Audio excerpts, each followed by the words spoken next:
Welcome to our quick and easy 1-minute setup guide for Mercusys routers.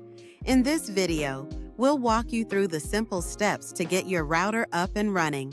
First, unbox your Mercusys router, plug in the power adapter, and connect the WAN port to your modem. Next, connect to the router's Wi-Fi using the default SSID and password found on the sticker. Then, access the router settings by entering mwlogin.net or 192.1.68.1.1 in your browser. Create a new admin password and follow the on-screen prompts to complete the setup. Finally, set your desired Wi-Fi name and password and save the settings. After the router reboots, reconnect your devices to the new Wi-Fi network. And that's it. Your Mercusys router is now set up and ready to go.